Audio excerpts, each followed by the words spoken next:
नमस्कार प्यारे दोस्तों, आप सभी का स्वागत है। देखिए, मैं आपको इस वीडियो के अंदर ना बहुत ही ज़्यादा अच्छी तरीके से और एकदम निचोड़ पूरा G20 का बता दूंगा, ताकि आपको कहीं और से कुछ पढ़ने की जरूरत ना पड़े। जो एकदम क्रीम चीज़ें हैं, जो बहुत एग्ज़ाम ओरिएंटेड चीज़ें हैं, वही मैं आपको बताऊंगा। तो आप इतना तो जानते हैं ना कि ये 18वां संस्करण था जो भारत में होस्ट किया गया। इससे पहले 17 बार ये हो चुका है G20 सम्मेलन। G20 जो ये संगठन है, इसका गठन 1999 में हुआ था, लेकिन पहला सम्मेलन इसका 2008 में यूएसए में हुआ था। अभी भारत इसको होस्ट कर रहा है।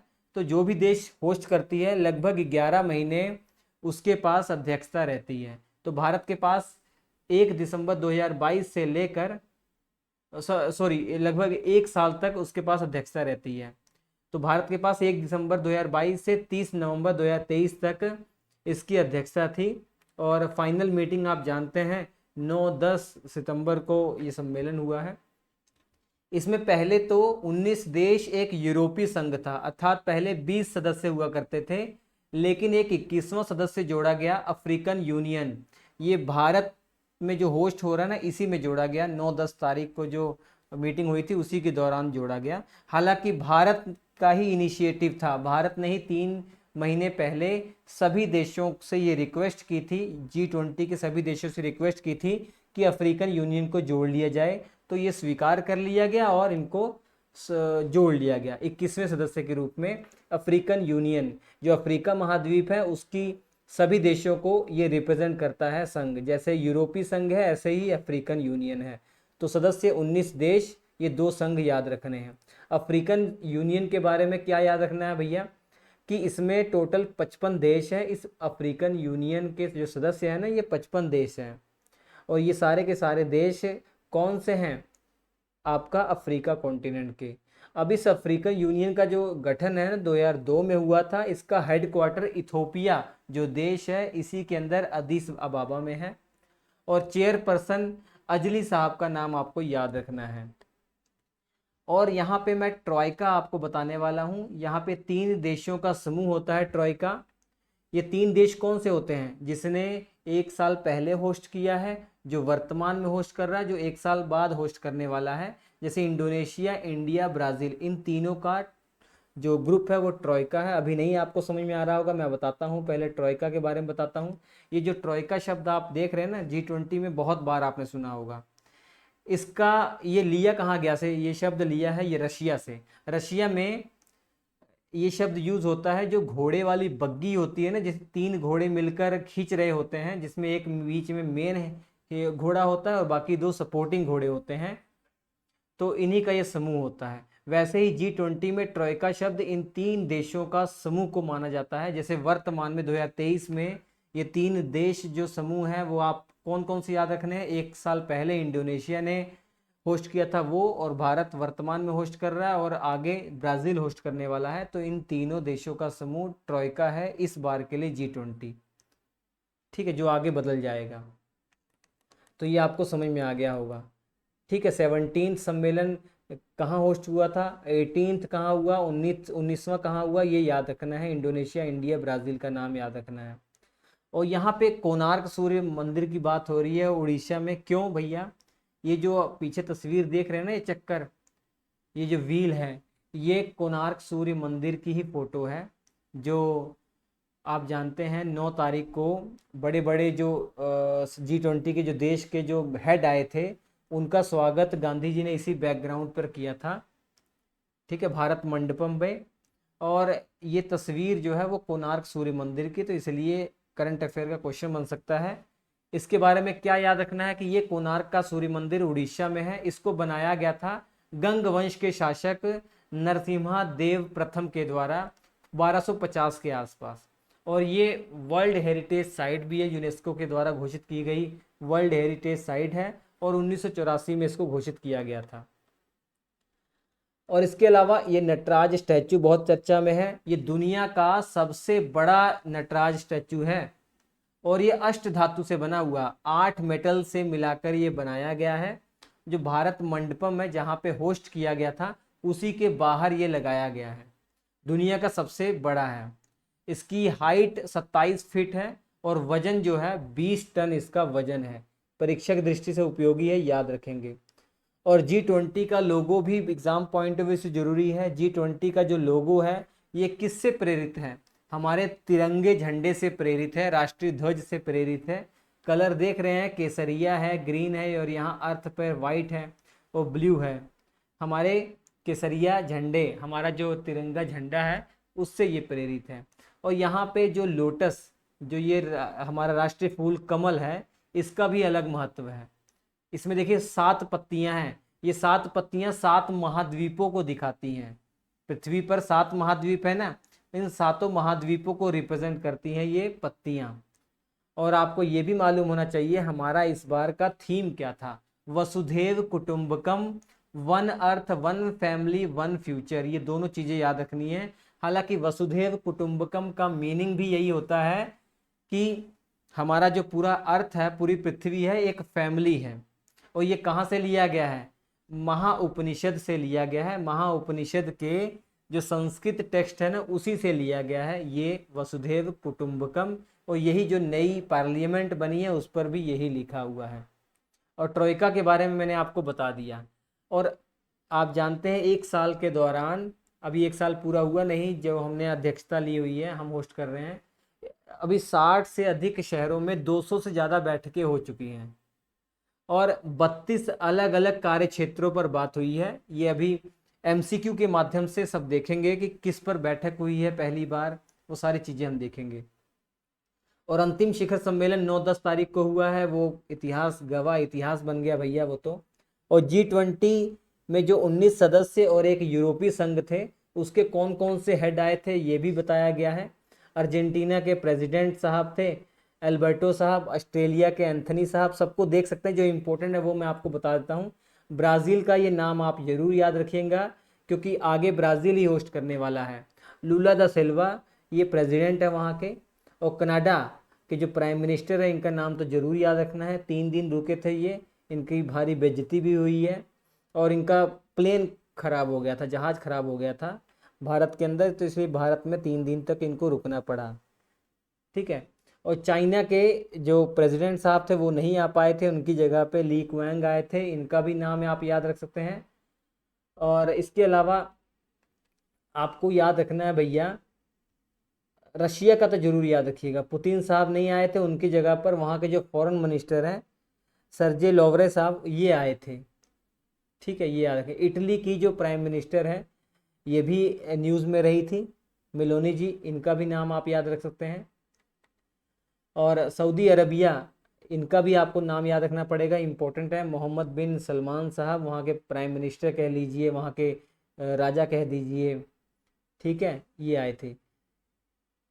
और तुर्की के भैया जो प्रेसिडेंट हैं एर्डोगन साहब ये भी आए थे। और यूनाइटेड किंगडम के जो प्राइम मिनिस्टर है ऋषि सुनक, इनका नाम तो याद रखना पड़ेगा, भारत के भैया ऑफिशियली आप कह सकते हैं ये दामाद साहब हैं। यूनाइटेड स्टेट्स ऑफ अमेरिका के प्रेसिडेंट जो बाइडन आए थे, इनका भी नाम याद रखना है। और यूरोपियन जो संघ है इनकी तरफ से 2 लोग आए थे, एक प्रेसिडेंट ऑफ यूरोपियन कमीशन आए थे और एक president of the European council आए थे। इसके अलावा गेस्ट कंट्री में 9 कंट्री हमारे भारत के द्वारा इनवाइट की गई थी और एक कंट्री परमानेंट सदस्य, परमानेंट कह सकते हैं गेस्ट है। जो स्पेन है ना, ये G20 का परमानेंट गेस्ट है। जहाँ जहाँ G20 सम्मेलन होगा ये स्पेन आता ही आता है, ये परमानेंट गेस्ट है। इसके अलावा 9 कंट्री के मेन हेड को भारत ने इनवाइट किया था। जैसे बांग्लादेश को इनविटेशन मिला था, कॉमरोस को इनविटेशन मिला था, Egypt, Mauritius, Netherlands, Nigeria, Oman, Singapore, UAE, ये सब आए थे। और स्पेन तो मैंने बताया आपको ये परमानेंट आपका गेस्ट है G20 का। हालांकि स्पेन के प्राइम मिनिस्टर साहब आने वाले थे, लेकिन प्रेसिडेंट साहब आने वाले थे, लेकिन उनको 2 दिन पहले ही कोरोना पॉजिटिव पाया गया, इसलिए जो वहाँ के डिप्टी प्राइम मिनिस्टर हैं वो आए थे।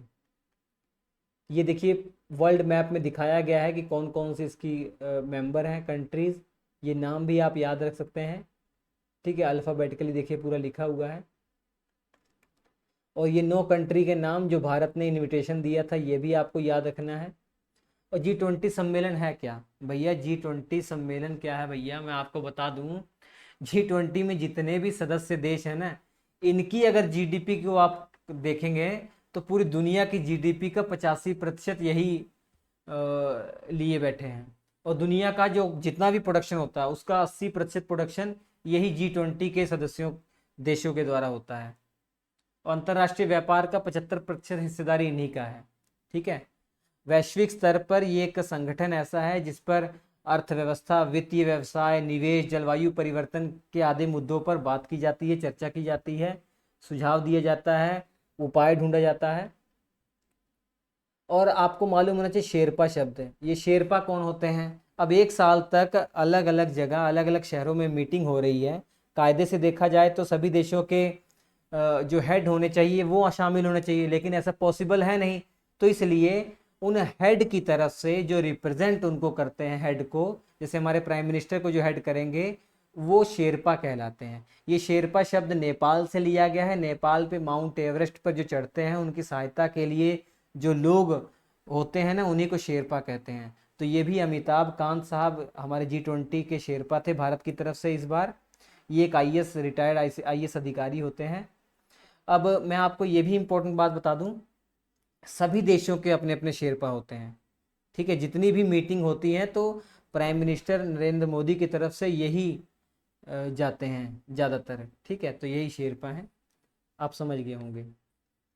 और दो बहुत इम्पोर्टेंट यहाँ चीज़ें आपको एग्ज़ाम पॉइंट ऑफ व्यू से याद रखनी ही रखनी है।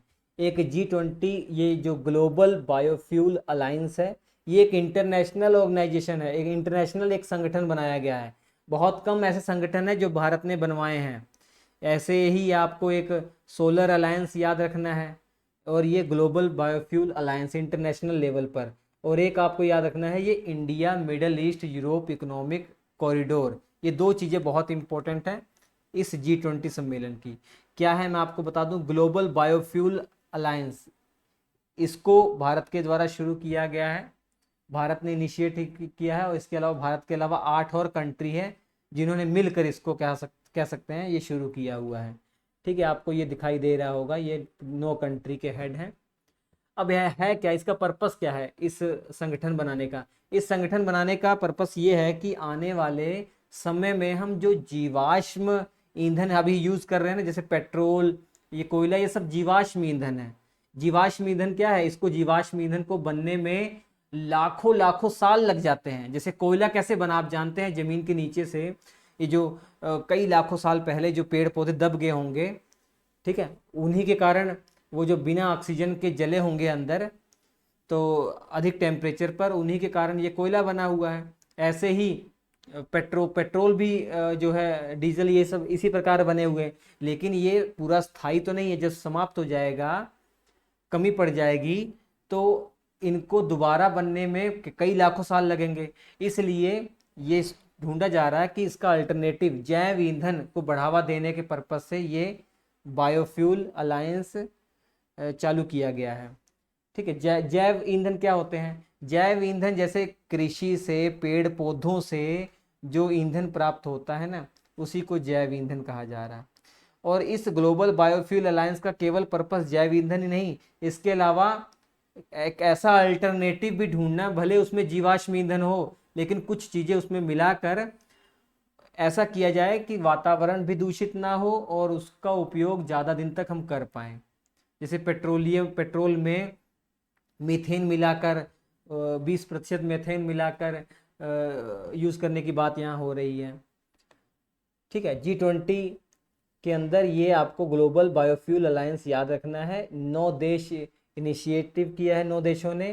कौन कौन से? Argentina, Bangladesh, Brazil, India, Italy, Mauritius, south Africa, UAE और USA। इन्होंने बिना कुछ सोचे समझे जो ही मोदी जी ने वहाँ कहा तो सबने इसको मान लिया और इसका उद्घाटन कर दिया। और अब अभी तक कुल 19 देश इसमें शामिल हो चुके हैं और 12 अंतर्राष्ट्रीय संगठन इसमें शामिल हो गए हैं। और ये India middle east Europe economic corridor है।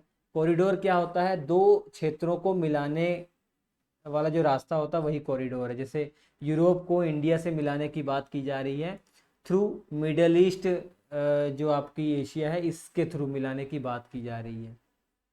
और ये जो रास्ता है, ये जो कॉरिडोर है, इसकी सहायता से व्यापार में बहुत वृद्धि होगी। व्यापार में वृद्धि होगी तो ओबियसली हमारी जो जीडीपी है, हमारी इकोनॉमिक एकदम स्ट्रोंग होगी। ठीक है। और मैं आपको बता दूं भैया, ये कुछ देशों के नाम आपको याद रखने हैं। जैसे अब कितने देश India middle east Europe economic corridor में हिस्सेदारी कर रहे हैं? इंडिया है, यूएई है, सऊदी अरेबिया है, जॉर्डन है, इजराइल है, इटली है, फ्रांस है, जर्मनी है। नाम याद रखेंगे भैया। तो ये सारी थ्योरी पार्ट था जो बहुत ही ज़्यादा इम्पोर्टेंट है। इसके अलावा जितनी भी मीटिंगें हुई हैं, जो इम्पोर्टेंट चीज़ें हैं, वो सारी एमसीक्यू के माध्यम से मैं आपके सामने नेक्स्ट वीडियो में रखने वाला हूँ, और वो भी ज़रूरी है, वो देख लीजिएगा। अगर आप एसएससी की तैयारी कर रहे हैं तो इस चैनल को ज़रूर सब्सक्राइब कर लीजिएगा, बहुत ज़्यादा उपयोगी आपके लिए होने वाला है। थैंक यू प्यारे बच्चों।